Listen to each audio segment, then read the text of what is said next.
Bismillahirrahmanirrahim. Assalamualaikum warahmatullahi wabarakatuh.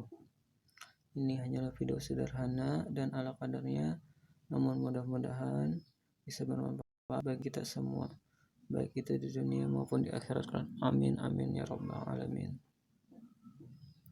Video ini dibuat atas dasar cinta kepada sesama dan diperuntukkan terutama bagi mereka-mereka yang sedang menghadapi mata kuliah statistika pendidikan di STAI Darussalam Martapura yang sekarang alhamdulillah telah meningkat menjadi sebuah institut. Tanpa perlu berpanjang lebar lagi, langsung saja kita mulai pembahasannya. Bismillahirrahmanirrahim. Analisis. Jadi di sini kita akan membahas tentang analisis. Namun sebelum kita bahas lebih jauh, alangkah baiknya kalau kita cari tahu dulu apa arti dari analisis ya. Secara bahasa, analisis berarti melepaskan, sedangkan secara istilah para ahli memiliki jawaban yang beragam. Namun secara sederhana dapat kita simpulkan, analisis berarti sebuah usaha untuk menemukan jawaban atau solusi terbaik dari suatu masalah ya. Itulah pengertian analisis menurut kami yang bukan ahlinya ini ya. Jadi jika ada kekeliruan mohon dimaafkan. Sekarang sebagaimana yang ada di dalam file yang telah diberi dosen, analisis di sini hanya akan membahas terbagi kepada dua saja ya, yaitu analisis korelasi dan analisis komparasi. Korelasi berarti hubungan atau pengaruh dan komparasi berarti perbedaan ya. Jadi analisis itu kita mencari tahu kira-kira sesuatu itu ada pengaruhnya atau tidak. Sedangkan yang komparasi kita mencari tahu kira-kira sesuatu itu ada perbedaannya atau tidak ya. Dalam korelasi ini nanti hanya akan ada satu pembahasan saja, yaitu produk momen. Produk berarti sesuatu yang dihasilkan dan momen berarti situasi atau kondisi tertentu ya. Jadi produk momen itu kita sedang mencari tahu apakah situasi atau kondisi tertentu itu memberikan pengaruh kepada yang lainnya atau tidak. Sedangkan yang komparasi terbagi kepada dua, yaitu tes student dan tes chi-kuadrat. Nah, tes student di sini dia membahas tentang hasil tes murid ya, hasil ujian murid, hasil ujian pertama dan hasil ujian kedua. Kira-kira ada perbedaannya atau tidak ya. Sedangkan tes chi-kuadrat dia ingin mencari tahu kira-kira harapan dan kenyataan itu ada perbedaannya atau tidak ya.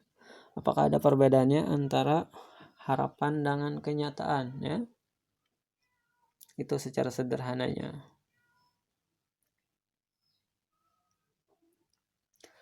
Lalu perbedaan mendasar antara korelasi dan komparasi ini ya. Kalau dalam hal korelasi dia hanya sekadar mencari tahu ada pengaruhnya atau tidak. Ketika sudah ketahuan kalau sesuatu itu ada pengaruhnya atau tidak, maka pembahasan pun selesai.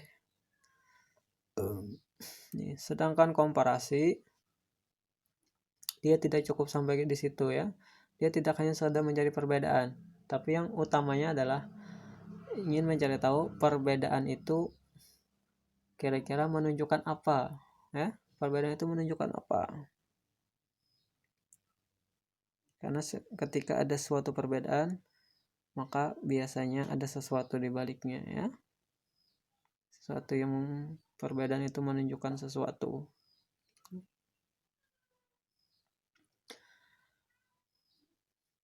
Nah, di dalam produk momen ini ya, karena dia bicara tentang korelasi, pengaruh tentunya ada yang namanya yang mempengaruhi dan ada yang namanya yang dipengaruhi ya. Dan lagi pengaruhnya itu ada positif dan ada yang negatif. Nah ya, yaitu ada yang negatif dan ada yang positif. Sedangkan untuk yang perbedaan ini, dia tidak lagi membahas tentang hal-hal yang semacam korelasi tadi ya. Apalagi tes kayak kuadrat ini lebih jauh lagi perbedaannya ya. Gini ya, secara umum dalam analisis ini nanti ada yang namanya variabel X dan ada yang namanya variabel Y ya. Apa itu variabel? Variabel itu adalah bagian-bagian dari sesuatu. Atau di sini maksudnya adalah sesuatu yang sedang kita analisis ya. Ada variabel X dan ada variabel Y. Dalam hal pengaruh mempengaruhi ya, variabel X itu disebut dengan independent variabel atau variabel bebas, atau sederhananya variabel yang memberikan pengaruh. Sedangkan variabel Y disebut dengan dependent variabel atau variabel yang tak bebas, atau secara sederhana variabel yang dipengaruhi ya. Jadi jangan sampai tertukar antara X dan Y. Semuanya harus disesuaikan dengan logika yang ada ya. Antara X dan Y, kira-kira yang mana yang mempengaruhi dan yang mana yang dipengaruhi.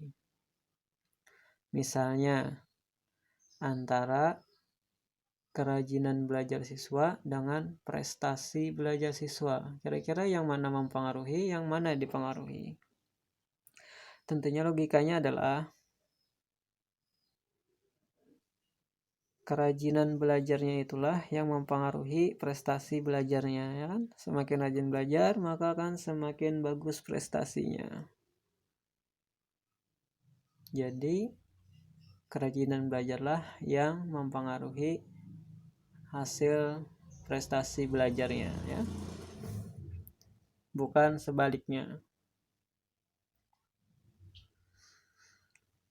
Lalu tadi namanya pengaruh, tentu ada pengaruh positif dan ada pengaruh negatif ya, atau korelasi positif dan korelasi negatif.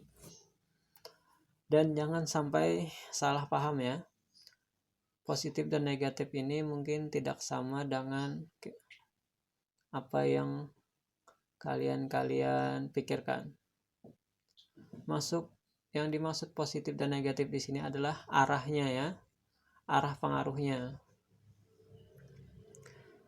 Yang positif itu berarti dia searah, dan yang negatif itu berarti berlawanan arah. Maksudnya searah itu apabila X-nya tinggi, maka Y-nya juga tinggi. Apabila X-nya rendah, maka Y-nya juga rendah.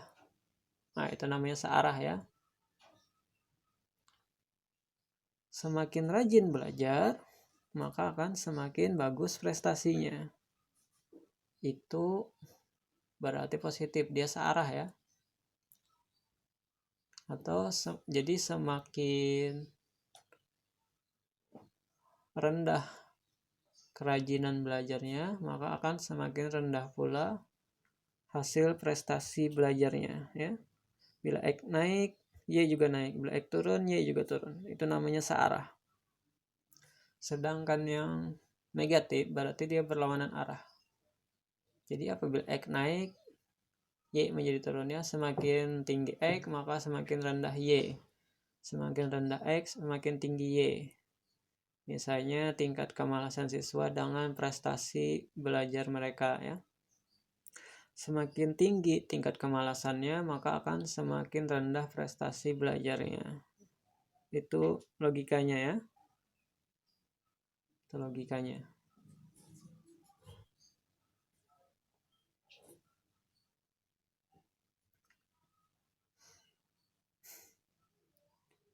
Atau tingkat main-mainnya ya, semakin sering dia bermain-main, maka akan semakin rendah prestasi belajarnya. Ya, semakin sedikit bermain-mainnya, semakin bagus prestasi belajarnya. Tapi tentunya ini tidak bisa berlaku pada anak TK. Kenapa ya tidak bisa? Karena anak TK itu bermain itu adalah belajar bagi mereka, ya. Lalu dalam halnya test student, nah ya, dia masih menggunakan variabel X dan variabel Y juga, ya. Tapi tentunya tidak sama dengan yang produk momen tadi. Variabel X di sini adalah ujian yang pertama, ya. Dan variabel Y itu adalah ujian yang kedua. Jangan sampai tertukar. Ya. Kenapa jadi tidak boleh tertukar? Gini, seperti yang dikatakan di awal-awal tadi, ya. Komparasi itu tidak hanya sekedar mencari perbedaan, tapi mencari tahu perbedaan itu menunjukkan apa. Nah, di sini, ya. Nih, antara ujian pertama dan ujian kedua.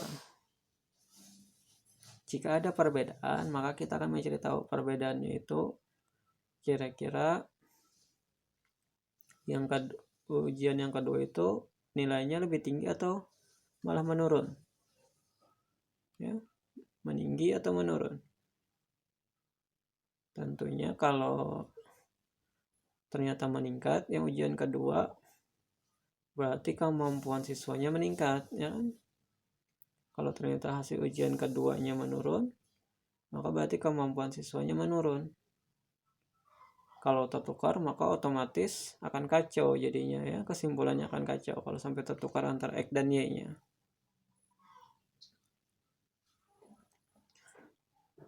X dan Y-nya kalau sampai tertukar, ya. Dan tentunya ini tadi hanya dibahas tentang yang berpasangan saja, ya. Yang berpasangan saja di sini nanti akan dibahas. Yang tidak berpasangan tidak akan kita bahas, ya. Maksudnya berpasangan itu berarti orang-orang yang kita lihat hasil ujiannya itu juga, ya. Tes kedua dan tes pertama itu juga orangnya. Sedangkan yang tidak berpasangan itu berarti orangnya beda, ya. Misalnya antara SMP dengan sanawiyah, ya, orangnya beda. X dan Y-nya orangnya berbeda, ya. Kalau yang berpasangan itu berarti X dan Y-nya orangnya itu juga. Nah, lalu sekarang tes chi kuadrat, ya. Tes chi kuadrat di sini dia tidak lagi menggunakan variabel X ataupun variabel Y. Yang dia gunakan adalah frekuensi observasi, ya. Frekuensi observasi atau data yang ada di lapangan, dan frekuensi estimasi, yaitu perkiraan, ya, perkiraannya, ya, tabel perkiraan, frekuensi estimasi, tabel perkiraan atau harapan. Tuh. Nah, lalu secara umum ini, ya, ketiganya ini punya metode atau pola yang sama, ya. Dalam mengerjakannya itu punya pola yang sama, yaitu harus menyelesaikan 3 tahapan utama. Tahapan yang pertama adalah membuat hipotesis, ya. Nanti akan kita bahas lebih jauh tentang hipotesis, ya. Lalu yang bagian kedua, bagian B-nya, ya, anggap saja bagian B-nya yang kedua, itu menghitung rumus. Nah, setelah didapat angkanya yang ada di dalam rumus, barulah bagian C-nya, yaitu interpretasi atau membuat kesimpulan akhir. Membuat kesimpulan akhir.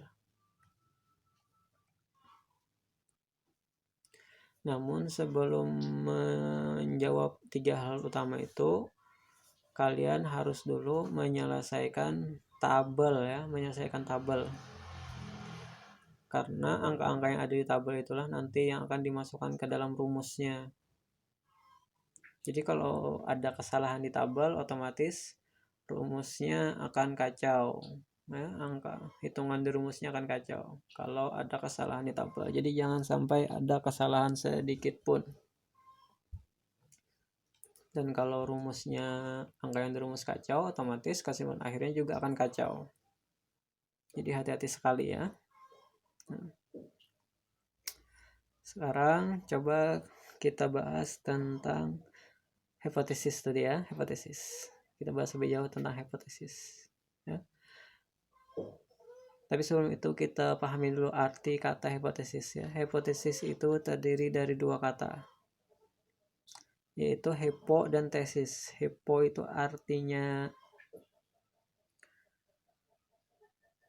kurang dari, dan tesis artinya pendapat. Jadi hipotesis itu berarti pendapat yang masih kurang. Pendapat atau jawaban yang masih kurang. Kurang di sini maksudnya adalah belum dipastikan kebenarannya ya. Belum dipastikan kebenarannya, itu maksudnya kurang situ ya. Belum dipastikan kebenarannya. Itu secara bahasa. Sedangkan secara istilah ini ya, sederhananya saja langsung ya. Hipotesis itu berarti kemungkinan jawaban yang ada ya, atau pilihan jawaban. Beberapa pilihan jawaban. Jadi pada dasarnya analisis di sini sama halnya seperti kita sedang berhadapan dengan soal pilihan ganda. Ya. Cuma bedanya di analisis ini pilihan jawabannya kita sendiri yang bikin. Nah, itu bedanya ya. Pilihan ganda. Nah, hipotesis. Nah, sekarang baru kita bahas lebih jauh tentang hipotesis. Hipotesis di sini ada dua ya. Ada hipotesis nihil dan hipotesis alternatif. Nah, kenapa cuma ada dua? Gini ya. Nah, karena pertanyaan utamanya begini. Dalam hal korelasi, pertanyaan utamanya adalah kira-kira sesuatu itu ada pengaruhnya atau tidak? Maka kemungkinan jawabannya hanya ada dua. Bisa ada pengaruhnya atau tidak ada pengaruhnya. Cuma itu saja kemungkinan jawabannya ya. Atau komparasi. Pertanyaan utamanya kan ada perbedaannya atau tidak? Tentu pilihan jawabannya cuma hanya ada dua. Bisa ada perbedaannya atau tidak ada perbedaan. Nah, makanya di sini hipotesisnya cuma ada dua ya. Pilihan jawabannya cuma hanya ada dua. Hanya ada dua kemungkinan. Namun yang jadi pertanyaan kemudian, yang mana yang menunjukkan ada dan yang mana menunjukkan tidak ada? Ya. Yang mana menunjukkan ada pengaruhnya, yang mana menunjukkan tidak ada pengaruhnya. Jadi jangan sampai tertukar ya. Sekarang gini ya. Nah, coba lihat. Hipotesis nihil. Nah, dari sini saja kita sudah dengan mudah bisa memahaminya. Nihil. Nihil itu artinya tidak ada alias nol. Ya, nihil tidak ada. Berarti hipotesis nihil itu adalah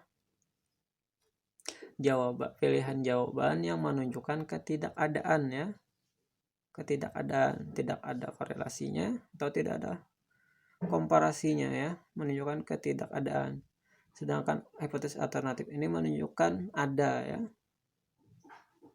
Menunjukkan keberadaan. Nah, gitu ya.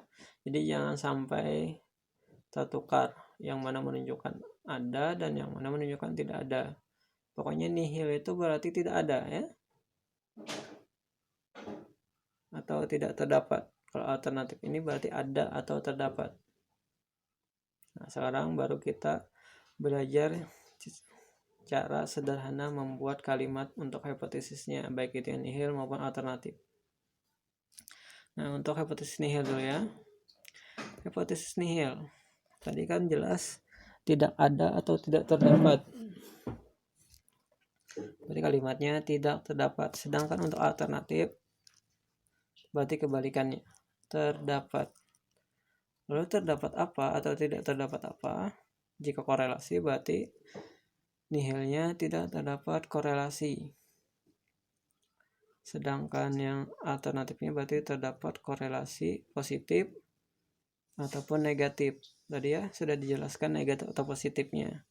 Jadi tergantung X-nya apa dan Y-nya apa. Lihat saja nanti. Kalau dia searah berarti dia positif. Kalau dia berlawanan arah berarti dia negatif. Nah, jadi tergantung X dan Y-nya nanti apa kalimatnya ya. Baru antara X dan Y. Alternatifnya juga antara X dan Y ya.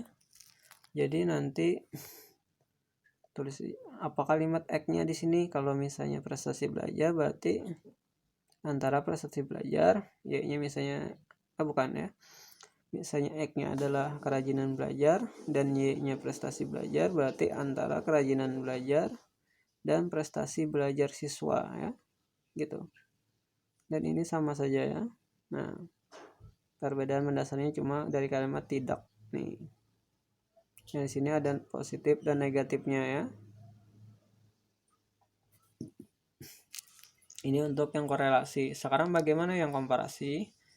Komparasinya mudah saja ya. Korelasinya tinggal diganti dengan kata perbedaan. Nah, perbedaan antara X dan Y. Ya. X-nya apa nanti? Y-nya apa? Ya. X dan Y. Itu untuk tes student. Kalau yang tes kayak kuadrat berarti antara frekuensi observasi dan frekuensi estimasi ya. Terus baru dijelaskan selanjutnya membahas tentang apa dia ya. Itu untuk yang tes kayak kuadratnya. Nah, jadi itulah cara sederhana membuat kalimat di dalam hipotesis ya. Jadi mudah-mudahan bisa dipahami bagian awal-awal ini dulu ya. Nah, sekarang baru kita lanjutkan pembahasan dalam bentuk soal secara langsung ya.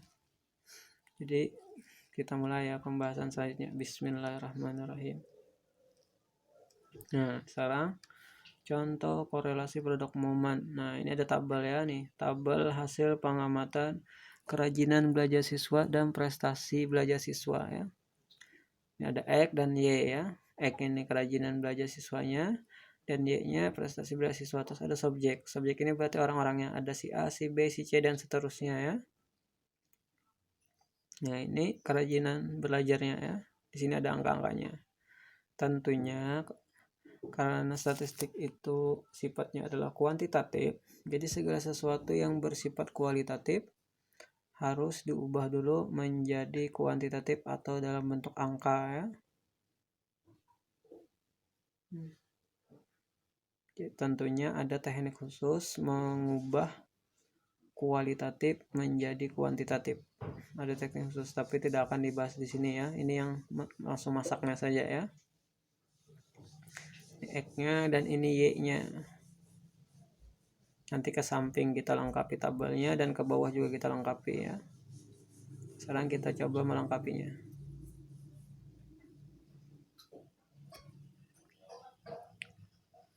Nah, ini ada X, Y, ada X kuadrat, Y kuadrat.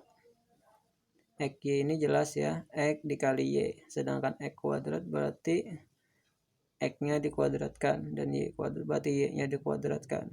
Nah, sekarang kita masukkan angkanya.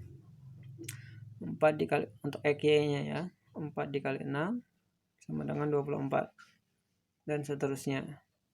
Nah, X kuadratnya berarti 4 dikali 4 sama dengan 16 ya. 4 tidak sempat. Ya begitulah. Lalu Y kuadrat berarti 6 dikali 6 36. Baru kita lihat ke bawah ya, kita jumlahkan. Subjeknya berarti di sini ada 10.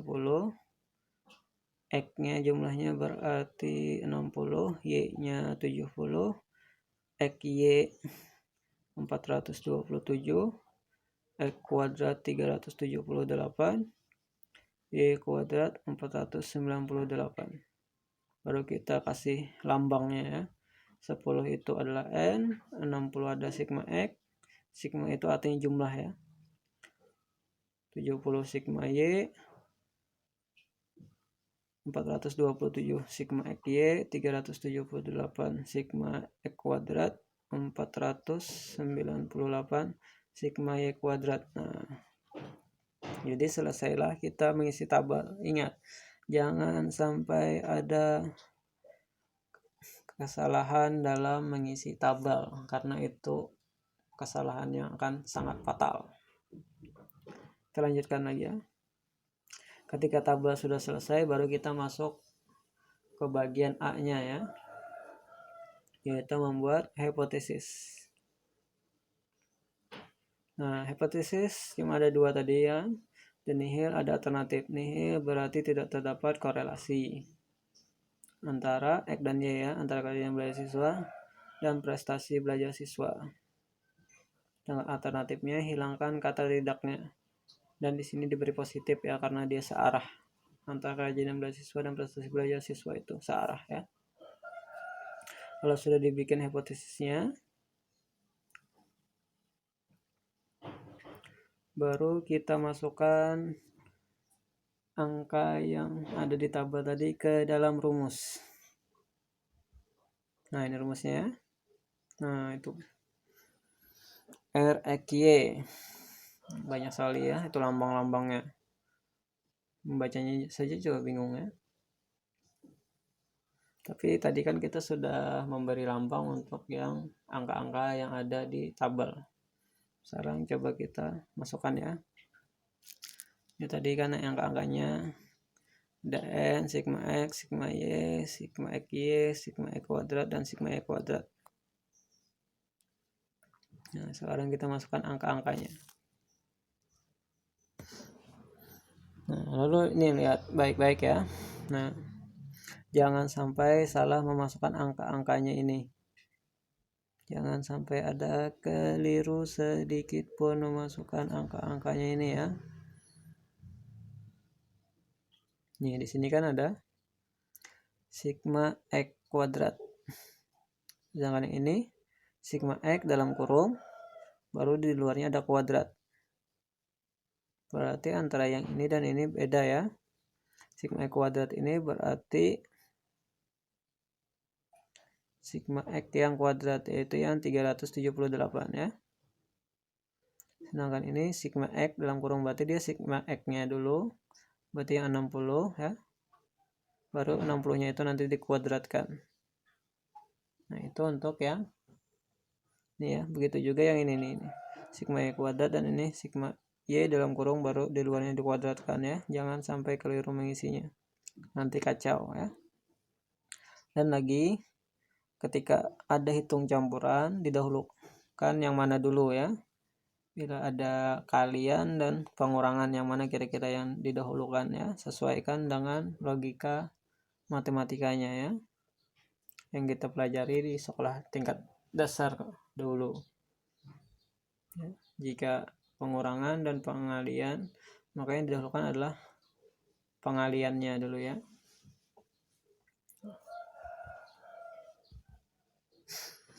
Oke, sekarang kita lanjutkan, kita rincikan ya angka-angkanya. Nah, ini terus kita rincikan ya, sampai akhirnya kita dapatkan nilai akhirnya ya dari menghitung rumus. Nah, ketika telah dapat nilai akhirnya dan menghitung rumus, barulah kita bisa masuk ke dalam tahap terakhir, yaitu bagian C, yaitu interpretasi ya, atau membuat kesimpulan akhir. Nah, tadi kan jelas sebelumnya hipotesis itu adalah pilihan jawabannya, ya kan, pilihan jawaban yang ada. Jadi dalam bagian kesimpulan akhir ini kita menentukan kira-kira antara hipotesis nihil dan hipotesis alternatif itu kira-kira yang mana yang dianggap benar, jawaban yang mana yang dianggap benar, apakah itu yang nihil atau yang alternatif ya. Nah, jadi pada ujung-ujungnya kita akan menentukan itu di akhirnya. Terus bagaimana cara kita untuk menentukannya itu? Nah, caranya itu adalah kita harus membandingkan dulu angka yang kita hitung tadi dengan sebuah tabel ya, angka yang ada di tabel karena ini korelasi berarti tabel koefisien korelasi R, tabel khusus ya, ini tabelnya ya. Nah ini ada yang 5% dan ada yang 1%. Ini DF-nya 7, 8, 9, 10. Sebenarnya di sini ada dari 1 sampai ribuan ya, cuma ini contohnya saja ya. Dan ternyata tidak akan dibandingkan dengan semuanya, hanya satu baris saja ya, satu baris saja yang akan kita bandingkan. Jadi kita harus memilih dulu. Nah, jadi kita harus menentukan dulu DF-nya yang mana ya, derajat bebas nih, DF ini derajat bebas ya. Kita tentukan dulu yang mana DF-nya. Jadi ada rumus DF-nya di sini ya. Nah, rumusnya DF N sama dengan NR. Nah, N-nya kan jelas, N-nya 10 ya. Dan NR ini apa? NR ini adalah jumlah variabelnya. Kan cuma ada 2 saja tadi ya, ada variabel X dan variabel Y ya, satu variabel X dan satu variabel Y. Berarti di sini ada 2 saja ya, 10 kurang 2 sama dengan 8. Nah, berarti DF-nya adalah yang nomor 8. Nah, ketika sudah ditentukan DF-nya nomor 8, maka jangan lagi melirik yang lainnya ya, fokuslah kepada jodoh masing-masing. Iya. Nah, jadi yang kita hitung dalam rumus tadi kita bandingkan dengan yang DF-nya 8 ini ya. Nah, yang 5% dan yang 1%. Mungkin bagi sebagian orang akan merasa aneh ketika melihat angka yang di 5% dan 1% ini. Karena jika dilihat baik-baik, angka yang 1% lebih besar dari yang 5%. Ya kan? Padahal biasanya yang 5% itu lebih banyak atau lebih besar dari yang 1%. Tapi kenapa di sini yang 1%-nya malah lebih banyak? Jadi gini ya, sederhananya 1% atau 5% di sini adalah tingkat kekeliruan atau kesalahannya ya, bukan tingkat kebenarannya. Jadi tingkat kesalahannya ya. Kalau diibaratkan dengan sebuah soal ya, jadi dari 100 soal si A hanya menjawab, dari 100 soal si A bisa menjawab dari 100 soal si A ternyata salah 5 buah pertanyaan ya. Dia menjawab dengan salah 5 buah pertanyaan. Lalu si B dari 100 soal dia menjawab salah cuma 1 pertanyaan saja yang salahnya ya. Sedangkan si A tadi dia 5 buah yang salahnya ya. Sedangkan si B yang salahnya cuma 1 buah saja. Lalu kira-kira siapa yang dapat nilai lebih tinggi? Tentu saja yang dapat nilai lebih tinggi adalah yang hanya salah 1 buah saja ya. Nah, karena itulah makanya di sini yang 1% lebih tinggi angkanya daripada yang 5% ya. Atau ibarat lainnya itu 5% ini berarti ranking 5 dan 1% ini berarti ranking 1 ya. Tentunya yang ranking 1 nilainya lebih tinggi daripada yang ranking 5 ya, gitu sederhananya. Dan tentunya nanti kita harus membahasnya, pertama membandingkannya ke yang 5% dulu ya. Kira-kira dia bisa menyamai atau melebihi 5%. Nah, kalau dia sudah bisa menyamai atau melebihi 5%, baru kita bandingkan lagi dengan yang 1%. Kira-kira bisa menyamai atau melebihi lagi. Ya. Kalau misalnya kita bandingkan dengan 5% saja dia sudah kalah, maka tidak perlu lagi repot-repot membandingkan dengan yang 1%, karena sudah jelas saja kalahnya ya. Nah, sekarang kita lanjutkan. Nah, kita bandingkan ya. Nah, ini bandingkan. Biasanya dalam hal perbandingan itu ya. Nih di tak tanda tanya ini nanti akan ada sebuah lambang yang menentukan lebih besar atau lebih kecil, ya. Ada lambangnya. Kebanyakannya orang itu bingung menggunakan lambangnya. Kira-kira lambang yang mana yang dipakai? Ya. Lambang yang ini atau yang ini? Ya. Biasanya bingung nih. Padahal kan kalau dilihat angkanya jelas nih. Yang mana yang lebih besar? Ini yang kita hitung di rumus tadi, yang ini nih tabel ya, ini tabel. Maka kalau lihat angkanya jelas ya, yang di tabel 5% lebih besar dari yang 1%. Dari yang 1%, dari yang kita hitung di rumus tadi. Tapi bingung yang mana, yang ini atau yang ini ya? Ini pakai lambangnya. Nih, supaya mudah, perhatikan gambar berikut. Nah, lihat. Di sini ada kue yang kecil dan ini ada kue yang besar. Ini ada pizza yang besar dan ada pizza yang kecil. Nah, coba lihat. Mulutnya yang menganga ini selalu menghadap ke yang lebih besar ya. Mulutnya yang menganga ini selalu menghadap ke yang lebih besar. Nah, jadi situ jelas ya. Berarti lambangnya adalah mulutnya menghadap ke yang 5%. Nah, berarti dia kalah dari yang 5%. Karena dia sudah kalah dengan yang 5%, jangan lagi dibahas yang 1%-nya ya. Langsung saja dibikin kesimpulan kalau yang diterima itu adalah H0-nya ya, hipotesis nihilnya yang dianggap benar. Yang diterima atau yang dianggap benar, dan HA-nya ditolak atau dianggap salah. Berarti kalimat yang ada di hipotesis nihilnya yang dipakai, yaitu berarti tidak terdapat korelasi antara kerajinan belajar siswa dan prestasi belajar siswa. Nah, seperti yang dijelaskan di awal-awal, sampai sini selesai ya. Sampai ini selesai pembahasan korelasinya ya. Namun yang perlu diingat, di sini harus dibikin kesimpulan bagian E-nya harus yang lengkap ya. Kalau ini yang cuma secara garis besar. Jadi nanti kalau mau bikin kalimatnya itu yang lengkap, berarti ya pertama itu disusun DF sama dengan N dikurang NR sama dengan 10 dikurang 2 sama dengan 8.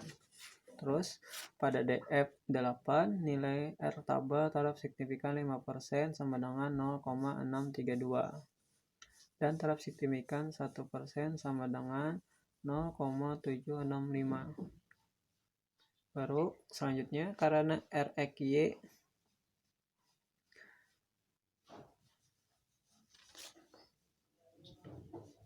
lebih kecil daripada R tabel 5%, maka H0 diterima dan HA ditolak. Berarti tidak terdapat korelasi antara kerajinan belajar siswa dan prestasi belajar siswa. Nah, gitu ya. Jadi ditulis secara rinci untuk jawabannya. Kalau di sini cuma dituliskan secara garis besarnya saja ya. Dan lagi tentu saja jawabannya tidak selalu seperti ini kesimpulannya ya. Semuanya tergantung di nilai-nilai yang ada di tabel itu ya. Nanti bisa nanti dia lebih dari 5% atau lebih dari 1%. Sekarang nih, sebelum kita lanjutkan kembali, ini dulu ya, ada sedikit yang mungkin agak penting. Nah, ini lihat. Kalau di sini kan jelas angka yang di rumus itu berbeda dengan yang 5%. Sekarang pertanyaannya bagaimana kalau misalnya angkanya sama persis dengan yang 5%? Kira-kira di sini ditulis apa? Mulutnya itu menghadap yang kemana seharusnya? Nah, Kalau angkanya sama persis, maka jangan lagi dipakai mulutnya menganga itu. Langsung saja ditulis sama dengan, karena dia sama persis ya. Dan tentunya kesimpulannya nanti akan berbeda lagi, karena dia sudah menyamai yang 5%. Nah, sekarang kita bahas bagaimana menentukan yang mana yang diterima atau yang tidak ya, antara nihil dan alternatif. Nah, ini ya nih. Apabila kurang dari tabel 5% ya, hasil yang kita hitung di rumus tadi kurang dari tabel 5%, maka yang diterima adalah H0-nya ya, dan HA ditolak. Nah, seperti yang tadi ya, H0 diterima dan HA ditolak. Itu apabila kurang dari tabel 5%. Lalu apabila dia sama atau lebih dari tabel 5% ya, dia sudah sama atau melebihi tabel 5%. Tapi ketika dibandingkan lagi dengan yang tabel 1%, dia masih kurang. Nah, dia baru bisa menyamai yang tabel 5%, belum bisa menyamai yang 1%. Nah, kalau gitu yang diterima adalah, nah, HA-nya yang diterima ya, H0-nya ditolak. Terus yang ketiganya tadi nih, dia 5% sudah lebih, dan dibandingkan lagi dengan yang 1%, ternyata juga sama atau melebihi dari 1%. Nah, kalau yang ini yang diterima, HA diterima dan H0 ditolak. Nah, dari sini kan kita bisa bikin kesimpulan sederhana ya, biar mudah diingat. Lihat, H0 hanya diterima ketika kurang dari tabel 5% ya. H0 hanya diterima ketika kurang dari tabel 5%. Selebihnya HA semua yang diterima ya. HA semua yang diterima. Ingat, H0 itu tidak ada pengaruh ya. Tidak ada pengaruhnya tadi. Ini ada pengaruhnya dan ini ada pengaruhnya. Tentunya yang cuma 5% saja akan beda pengaruhnya dengan yang 1% ya. Sama-sama punya pengaruh tapi pengaruhnya akan berbeda. Bedanya gimana? Nih, bedanya antara signifikan dan sangat signifikan. Signifikan itu artinya nyata ya, dan sangat signifikan itu artinya sangat nyata ya.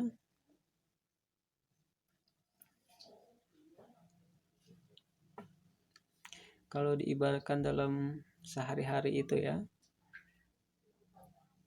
yang H0 diterima ini berarti tidak ada pengaruhnya ya, berarti ini hubungannya masih dalam ya, hanya sebatas pacaran ya. Ingat, pacaran itu adalah hubungan yang tidak diakui oleh agama dan negara ya, jadi tidak ada pengaruhnya ya. Jika terjadi hal yang tidak diinginkan, tidak bisa menuntut apa-apa ya. Tidak ada pengaruhnya dengan yang namanya jodoh ya. Tidak ada pengaruhnya sama sekali. Itu hanya buang-buang waktu dan tenaga ya. Hanya hal sia-sia yang penuh dosa ya. Sudah sia-sia dosa lagi ya. Kan kasihan tuh. Sedangkan yang ini tadi, yang tabel 5% signifikan, berarti ini sudah, kalau dalam bahasa Banjar itu berantaran jujuran ya, tinggal menunggu ijab kabulnya saja. Dia sudah berantaran jujuran nih, sudah siap, tinggal menunggu hari H-nya saja ya. Kan ini sudah selesai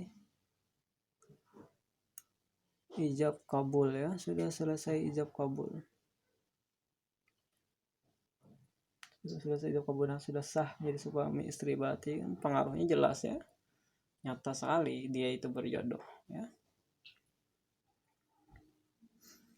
Nah, ini kalau misalnya dalam bentuk seperti ini masih belum paham, ini ada lagi yang dalam bentuk tabel ya, interpretasi. Nah, lihat ini.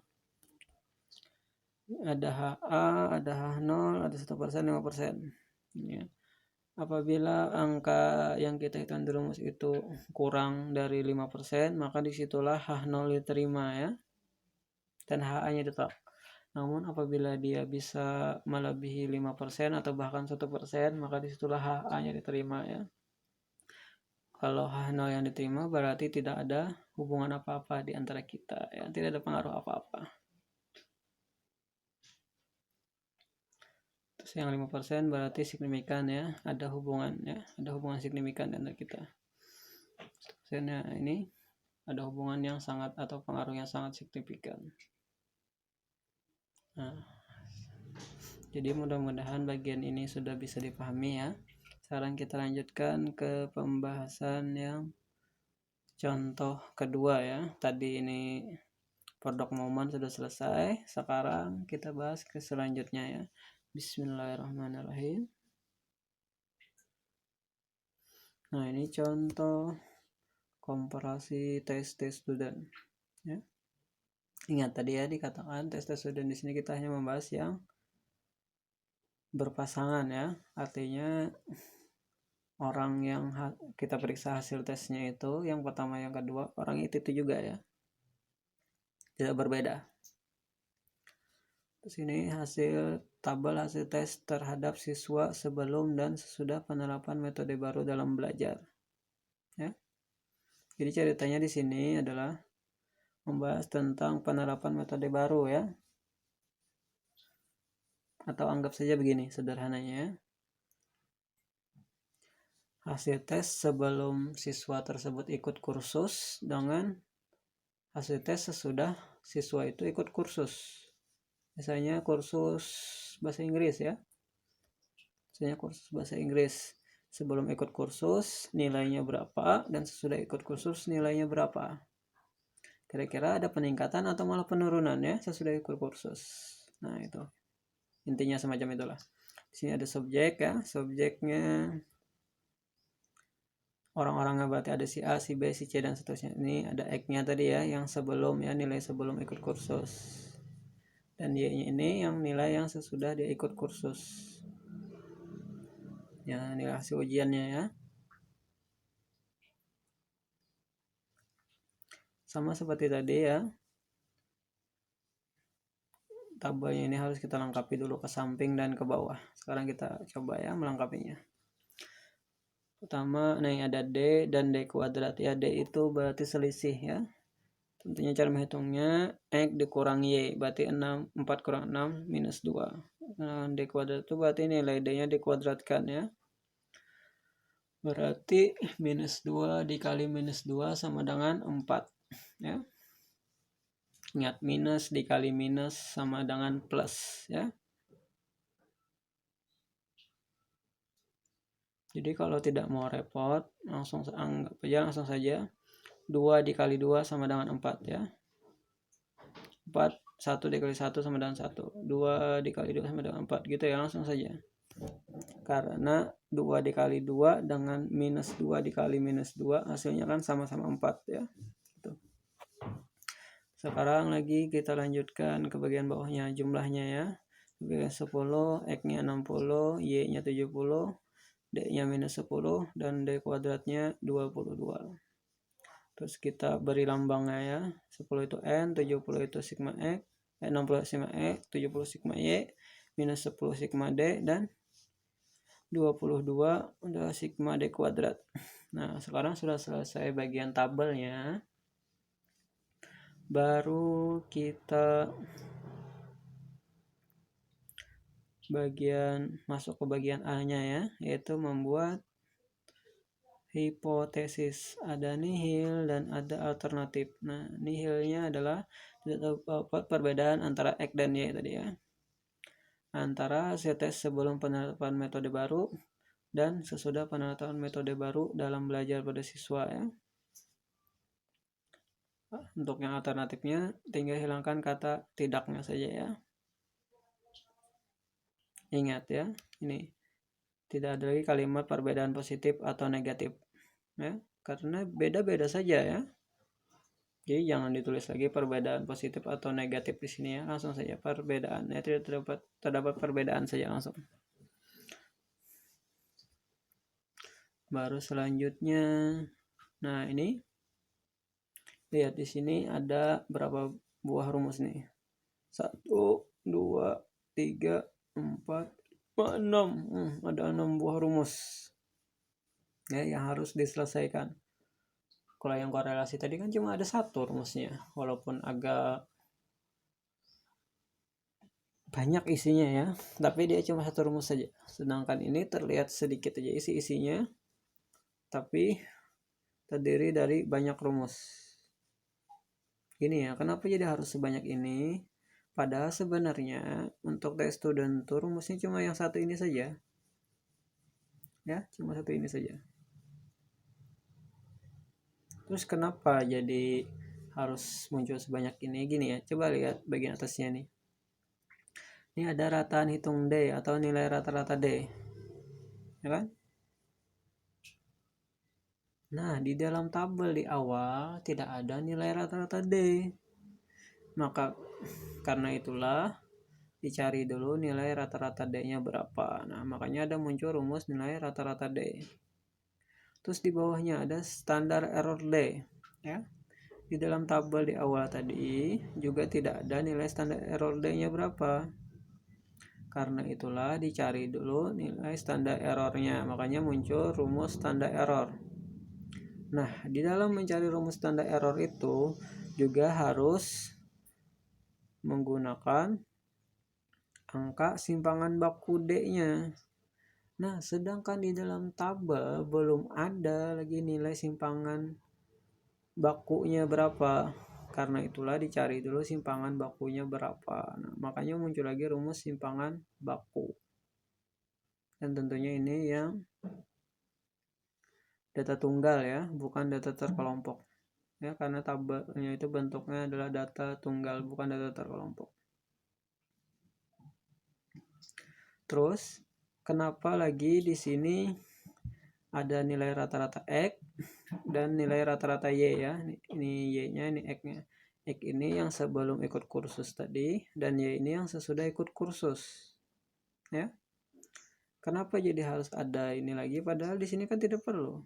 Nih, tidak perlu X, nilai rata-rata X dan Y-nya tidak perlu di rumus ini. Terus kenapa jadi harus ada yang ini lagi? Kan seperti yang di awal-awal tadi dikatakan, dia tidak hanya sekadar ingin mencari tahu ada perbedaan, tapi perbedaan itu menunjukkan apa? Karena di sini dia ingin mencari tahu kira-kira nilainya itu meningkat atau menurun. Nah, makanya dicari tahu rata-rata X-nya berapa dan rata-rata Y-nya berapa. Nanti dibandingkan kira-kira meningkat atau menurun. Nah, ya untuk kesimpulan paling akhirnya nanti, gitu ya. Sekarang kita coba isi ya. Tadi kan sudah ada angka-angkanya. Ada N-nya, sigma X, sigma Y, sigma D, dan sigma D kuadrat. Pertama yang mudah saja dulu ya. Kita cari rata-rata X dan rata-rata Y-nya. Namun sebelum itu, sini kan ada NX dan NY. Kenapa harus dibedakan antara NX dan NY? Kenapa tidak ditulis saja N? Toh kenyataannya ya sama saja 10 nanti pada ujung-ujungnya ya kan di sini 10. Gini ya. Kenapa jadi dibedakan? Karena NX dan N-nya itu mungkin saja angkanya berbeda ya. Walaupun yang di sini dibahasnya yang berpasangan ya, itu juga orangnya. Kalau yang tidak berpasangan kan jelas.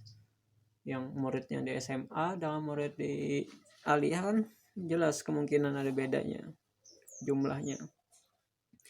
Terus kenapa yang orang itu juga bisa berbeda? Gini, kan ujian pertama mungkin saja ke 10 orangnya ikut hadir dalam ujian itu. Sedangkan yang di ujian kedua mungkin saja ada satu orang yang sakit jadi dia tidak bisa hadir, maka ND-nya kan cuma ada 9. Nah itulah makanya dibedakan ya, selain buat yang tidak berpasangan tadi ya dibedakan.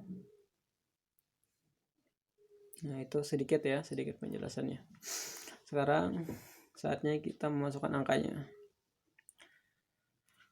Sigma X berarti 60 dibagi N, 60 bagi 10 sama dengan 6 ya. Terus sigma Y dibagi N, nah 70 bagi 10 sama dengan 70. Sekarang rata-rata D-nya lagi ya. Sigma D dibagi N. Nah, sigma D dibagi N. Minus 10 dibagi 10 berarti minus 1. Ya, minus 1.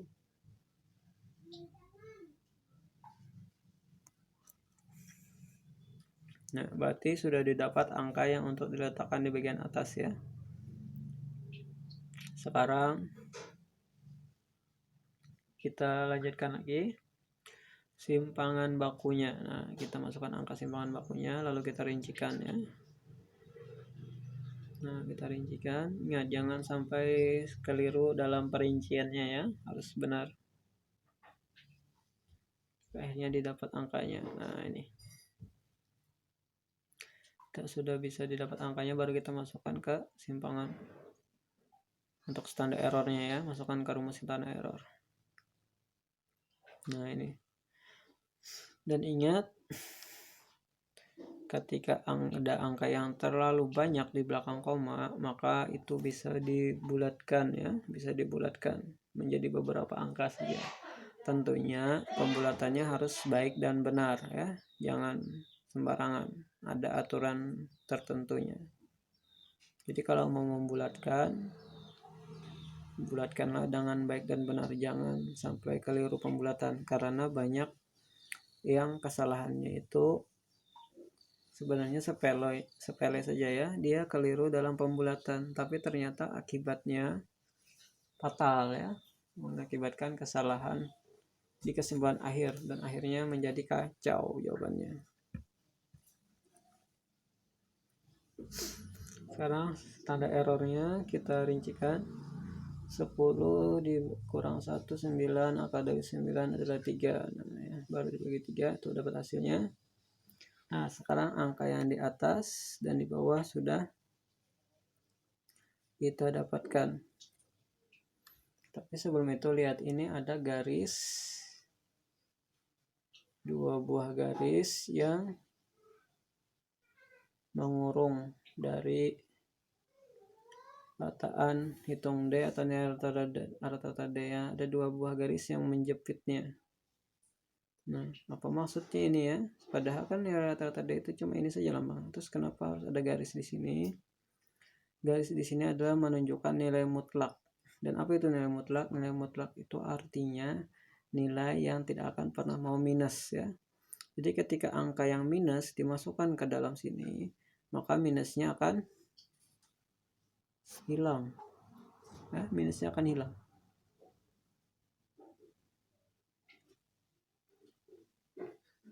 Ya, jadi itulah nilai mutlak ya. Jadi dilihat nanti apakah ada nilai mutlaknya nanti di sini ya, lambang nilai mutlaknya atau tidak. Karena insya Allah nanti kan dosen akan menunjukkan rumusnya juga nanti ya di soal itu. Jadi lihat saja kalau ada garisnya yang 2 buah garis di pinggir, di samping-sampingnya ini, maka hilangkan minusnya ya. Tapi kalau ternyata kalau ternyata tidak ada lambang nilai mutlaknya, maka masukkanlah dalam keadaan minus ya, tetap minus. Dan hasil akhirnya juga tentunya akan minus ya. Kalau di sini karena dia sudah dimutlakkan, maka hasil akhirnya menjadi tidak minus lagi.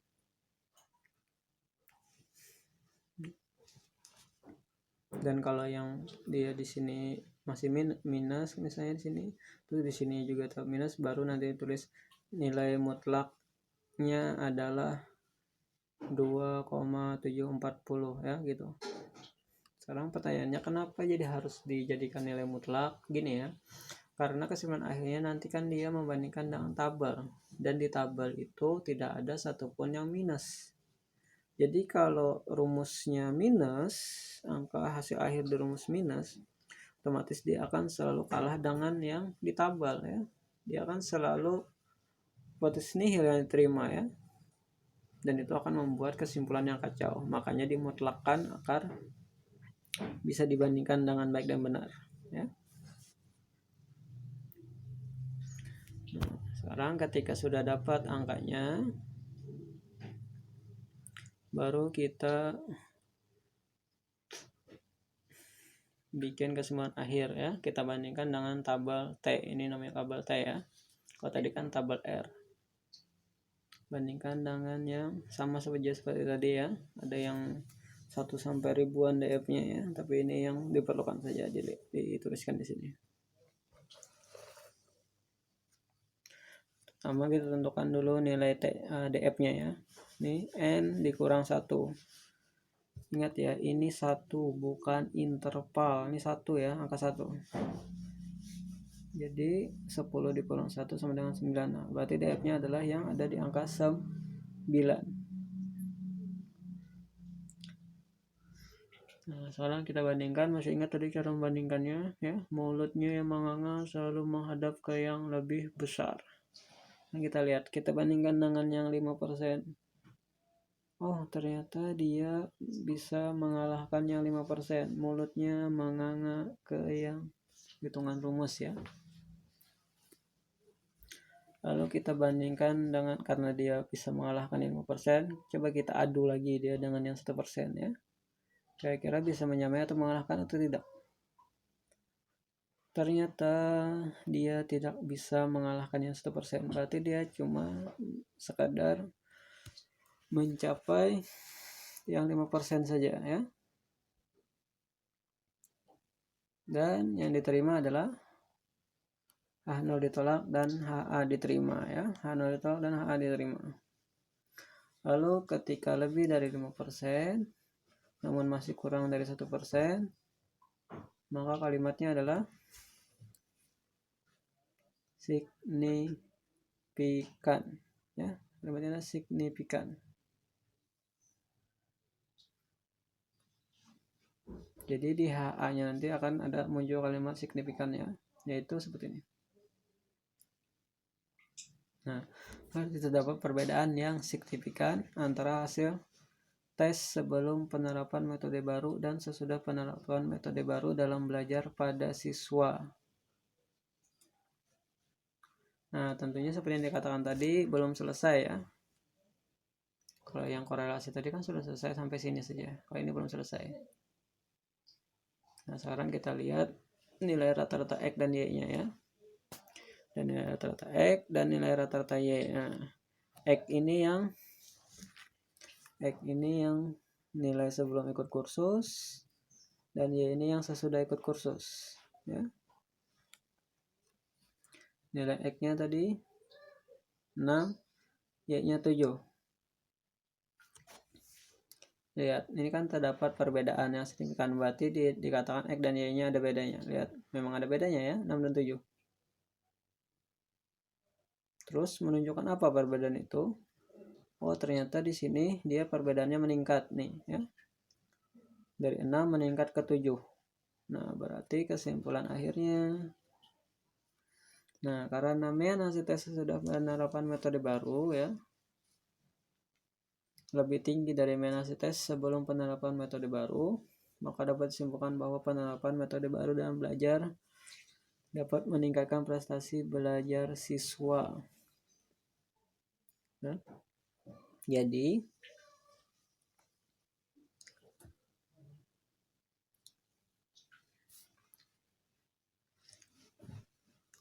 karena yang sesudah ikut kursus meningkat, ya, kesimpulannya nih, maka dapat disimpulkan bahwa penerapan metode baru dalam belajar dapat meningkatkan prestasi siswa, ya. Anggap saja metode barunya ini dia ikut kursus, ya, dapat meningkatkan. Nah, inilah kesimpulan akhir yang ingin dicari-cari. Kalau misalnya X-nya 7, misalnya X-nya 6, terus Y-nya 7, berarti dapat disimpulkan bahwa penerapan metode baru dalam belajar dapat menurunkan prestasi belajar siswa, ya. Menurunkan jadinya, dapat menurunkan prestasi. Kalau berbeda di sini, ya. Kalau menurun misalnya angkanya. Tentunya itu kalau di sini dikatakan terdapat perbedaan. Nah, sekarang bagaimana kalau misalnya ketika rumusnya kita bandingkan ke tabel, ternyata dia kurang dari tabel 5%, yang otomatis yang diterima adalah H0. Dan kalimatnya berarti tidak terdapat perbedaan antara hasil tes sebelum penerapan metode baru dan sesudah penerapan metode baru dalam belajar pada siswa. Ya. Kalau sampai sini saja kan mudah. Yang bingung itu bagian sininya nanti. Kenapa jadi bingung gini? Nih, membuat kalimat di sini yang bingung. Karena dikatakan di sini tidak ada bedanya, ya. Antara X dan Y tidak ada bedanya. Tapi jelas-jelas di sini 6 dan 7 itu beda, ya. Di sini dikatakan tidak ada perbedaannya. Lalu jadi bingung, apa yang harus ditulis di sini? Nah, gini ya. Kalau dikatakan tidak dapat perbedaan, maka jangan lagi perhatikan X dan Y-nya. Itu sudah dianggap sama, ya. Langsung saja ditulis, karena hasil tes sudah penerapan metode baru dan hasil tes sebelum penerapan metode baru tidak berbeda secara signifikan, maka dapat disimpulkan bahwa penerapan metode baru dalam belajar tidak meningkatkan prestasi belajar siswa, ya. Berarti dia sama dengan sia-sia saja, ya, memakai metode baru atau ikut kursus itu. Nilainya segitu-segitu juga.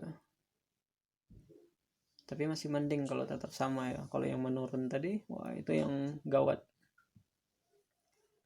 Ya. Jadi kalau tidak ada bedanya itu, walaupun angka X dan Y-nya berbeda, itu akan dianggap sama, ya. Sama seperti hanya misalnya si A dapat nilai 80 dan B dapat nilai 100, ya. Kan jauh, ya, 20 angka bedanya itu. Tapi itu dianggap sama. Kenapa dianggap sama, ya? Karena ujung-ujungnya itu sama-sama mendapat nilai A, dan nilai A itu diberi angka dengan 4. Jadi pada dasarnya sama-sama mendapat nilai 4, ya. Walaupun dilihat sekilas jauh berbeda, padahal intinya ya sama saja, ya. Nah, itu. Nah, sekarang selesai bagian yang tes-tes sudah, ya. Mudah-mudahan bisa dipahami. Dan tentunya sama yang seperti yang korelasi tadi, ya. Ditulis dengan rinci, ya. Kesimpulan akhirnya ditulis dengan rinci.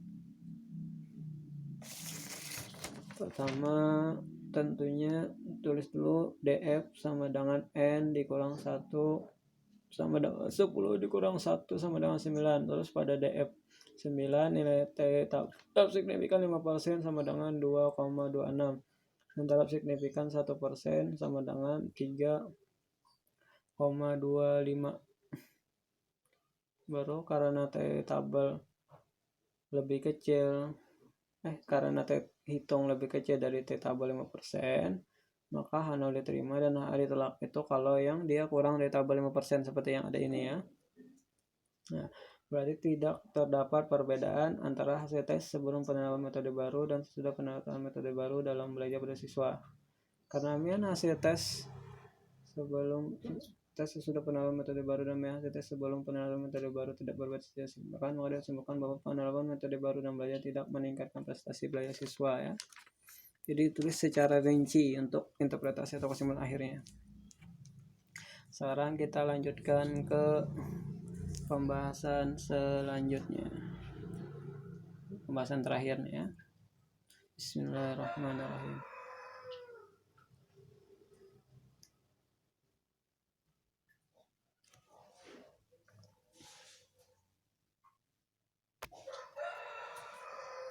Nah, ini contoh komparasi tes K kuadrat, ya. Tes K kuadrat nih contohnya nih, ada sebuah tabel, ya. Pertama, tabel frekuensi observasi perguruan tinggi Islam yang lulus bidang studi ilmu tafsir. Terus ada tabel frekuensi estimasi perguruan tinggi agama Islam yang lulus bidang studi ilmu tafsir, ya. Ya, observasi sudah ada semua angka-angkanya, estimasi belum ada sama sekali, ya. Jadi ceritanya di sini ini sama seperti tadi, observasi itu hasil pengamatan di lapangan, dan estimasi itu perkiraan atau harapan yang ada, ya. Perkiraan atau harapannya. Jadi dia akan membandingkan antara ekspektasi dengan realita gitu ya. Bahasa anak mudanya sekarang. Terus ini ceritanya apa tabel di sini ya? Ini tabel ceritanya tabel hasil prestasi lulus ujian nih. Ujian apa? Ujian ilmu tafsir ya. Nah, jadi ini ceritanya ini ada aliyah dan SMA. Jadi ceritanya yang sedang menghadapi mata kuliah ilmu tafsir itu ada yang dia itu lulusan SMA dan ada yang lulusan aliyah, ya kan? Ada yang lulusan SMA dan ada lulusan aliyah. Dia kuliah dan menghadapi mata kuliah ilmu tafsir. Nah, ketika ujian ada yang langsung lulus ujian utamanya, terus ada yang remedi dan ada yang sudah remedi tetap belum lulus ya. Nah, jadi ada 3 nih. Nah, dalam hal ini logikanya ya, seharusnya antara aliyah yang jelas basic agamanya sudah kental ya, tentunya harusnya ada perbedaan dengan yang SMA yang cenderung basic agamanya lebih kurang dari yang aliyah ya, basic agamanya lebih kurang sedikit ya. Logikanya seharusnya ada perbedaan. Nah, jadi kira-kira sesuai nggak dengan logika itu? Sekarang baru kita lihat bagaimana cara mengisi yang ini, yang kosong tanda tanya penuh tanda tanya ini ya. Nah, cara mengisinya begini. Lihat dulu semua jumlah yang ada di bawah maupun yang di samping ini ya. Nah, lihat jumlahnya. Jadi semua jumlahnya itu masukkan ke dalam jumlah yang diestimasi ya, semuanya masukkan. Nah, kalau sudah kan semuanya masuk. Nah, baru lihat jumlah yang di samping nih. 98 dan 102. 98 untuk aliyah dan 102 untuk SMA. Semuanya masukkan ya, angkanya untuk aliyah dulu. So, angkanya yang di ulangan utama ya, ujian utama, ujian ulangan tidak lulus. Yang SMA-nya juga gitu, 102-nya masukkan di ujian utama, ujian ulangan atau remedi, dan yang tidak lulus. Baru dilihat jumlah yang di bawahnya nih. Nah, ya ada yang utamanya 110, ulangannya ada 69, tidak lulus ada 21. Tinggal dikali ya, kali saja. Kali 110 yang untuk utamanya, yang ulangannya kali 69 ya. Yang tidak lulus dikali 21. Kalau sudah sampai situ baru ini jumlah keseluruhannya 200 ya. Semuanya tinggal dibagi 200. Ya, semuanya bagi 200.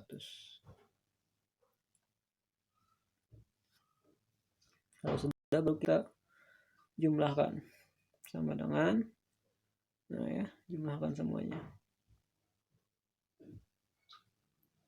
Nah, dan kalau kita perhatikan baik-baik ketika kita jumlahkan yang aliyahnya dulu ya, kita jumlahkan ke samping. 53,9 ditambah 33,81 ditambah 10,29, maka hasilnya akan 98 ya. Yang SMA-nya juga gitu. Kita jumlahkan hasilnya akan 102. Ke bawah juga gitu, 53,9 ditambah 66,1 hasilnya akan 110. Nih. Yang utama yang ulangan juga gitu, hasilnya 69, terus juga hasilnya 21 ya. Hasilnya akan selalu sama dengan jumlahnya ya, baik ke samping maupun ke bawah. Nah, jadi kalau kita hitung-hitung ternyata ada bedanya, maka kemungkinan ada kekeliruan dalam penghitungannya. Dan ingat jangan sampai ada kekeliruan dalam menghitungnya ya. Nah, itu berbahaya nanti. Nah, seorang sudah ditabat tabel observasi dan tabel estimasi. Baru kita bandingkan tabelnya dengan membuat tabel ketiga. Sekaligus untuk menjawab bagian B-nya itu rumusnya ya. Jadi rumusnya di sini dalam tabel ya, di dalam tabel. Beda dengan yang korelasi dan tes student ya. Produk momen dan tes student beda ya. Itu tidak pakai tabel. Jadi dalam tabel menghitung rumusnya. Kalau ini menghitung rumusnya menggunakan tabel. Jadi di sini tabel perhitungan nilai K kuadrat. Nah, ini tabelnya. Nah, ada kategori, ada frekuensinya yang observasi, frekuensi estimasi. Ini observasi dikurang estimasi. Ini dalam kurang observasi dikurang estimasi dikuadratkan, jadi yang angka di sini ya dikuadratkan, baru dibagi dengan estimasi lagi. Ini kategorinya kan, SMA-nya ada 3 ya, aliyahnya ada 3, utama, ulangan, tidak lulus, dan SMA-nya juga ada 3 ya, juga ada 3, utama, ulangan, tidak lulus. Nah, berarti di sini ada 6 jadinya ya, ada 6 baris, lalu jumlah di bawahnya. Nah, sekarang ulangan. Baru sekarang kita masukkan angka observasi yang aliyahnya ya, observasi yang aliyahnya. Nah, dimasukkan. Terus yang SMA-nya juga itu masukkan. Baru jumlahnya ada 200.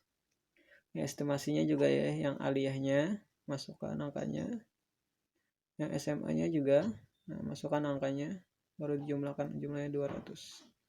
Baru observasi dikurang estimasi. Berarti 64 dikurang 53,90 ya, dan hasilnya adalah, nah ini 10,10 ya. Baru dijumlahkan, jumlahnya kita kosongi saja karena dia akan selalu 0 hasilnya ya. Kalau tidak percaya lihat ini, sederhananya gini ya, 10,10 ditambah minus 10,10 hasilnya kan 0 ya. Terus ini 9,81 dikurang minus 9,81 ditambah minus 9,81 hasilnya akan 0. Terus ini 0,29 ditambah minus 0,29 hasilnya akan 0 ya. Makanya di sini dikosongi saja. Terus yang paling jelasnya adalah 200 dikurang 200 sama dengan 0 ya gitu. Baru di sininya lagi, ini observasi dikurang estimasi dikuadratkan, berarti angka yang di sini ya dikuadratkan, berarti 10,10 dikali 10,10 baru dibagi dengan estimasinya 53,90 gitu ya cara menghitungnya. Nah, dan ini hasilnya baru dijumlahkan. Nah, jumlah di akhir inilah yang dinamakan dengan K kuadrat hitung, yaitu hasil hitungan rumus. Jadi dengan selesai tabel ketiga ini, maka kita sudah mendapatkan bagian B-nya, jawaban untuk bagian B-nya ya, hasil hitung rumus. Jadi dia bagian B-nya duluan ya, selesai di tabel ya. Sekarang kita lanjutkan bagian A-nya ya, membuat hipotesis. Sama seperti tadi, ada nihil dan ada alternatif. Jika tidak terdapat perbedaan antara frekuensi observasi dan frekuensi estimasi, baru jelaskan tentang apa? Baru jelaskan ya, dari kategori sekolah mahasiswa dan prestasi belajar mereka pada dalam bidang studi ilmu tafsir.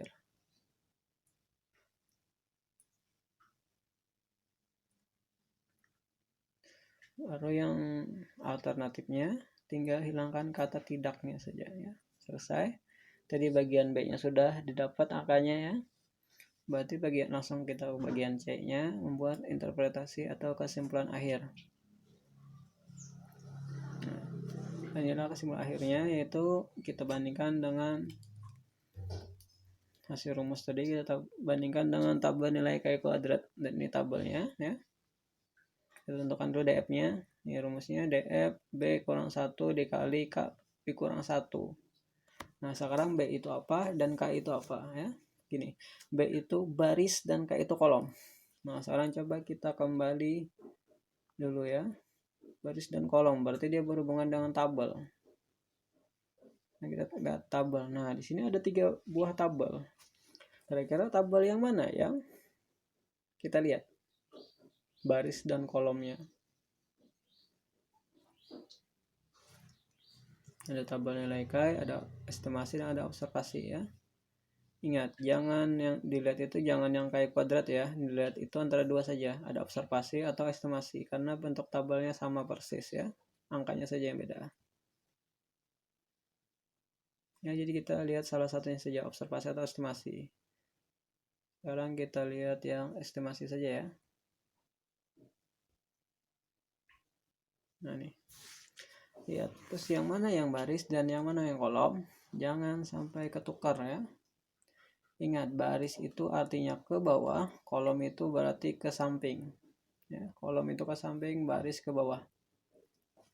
Berarti barisnya ada aliyah dan SMA barisnya ya, dan kolomnya ada utama, ulangan, tidak lulus. Berarti ada 3, barisnya 2, kolomnya 3 ya. Nah, sekarang kita maju kembali.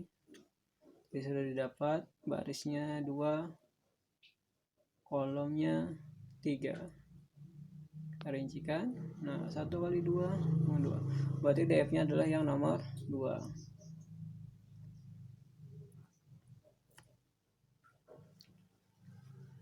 Nah, kalau DF-nya adalah nomor 2, berarti jangan lagi melihat yang nomor yang lain ya. Maksudnya kita bandingkan. Pertama kita bandingkan dulu yang ke yang 5%. Wow, jelas ya. Menang yang hitungan rumus tadi. Berarti dia sudah bisa mengalahkan yang 5%. Sekarang kita coba bandingkan lagi ke yang 1%. Wah, ternyata dia bahkan bisa mengalahkan yang 1%. Nah, kalau dia sudah jelas bisa mengalahkan yang 1%, gak usah lagi ditulis di jawaban yang 5%. Yang 5% langsung saja lebih besar dari yang 1% gitu ya. Kesimpulannya langsung saja lebih besar dari 1%. Dan tentunya kalau lebih besar dari 1%, yang diterima adalah A yang diterima ya, H0-nya ditolak. Dan kalimat yang muncul adalah apabila lebih dari 1%, yang muncul adalah kalimat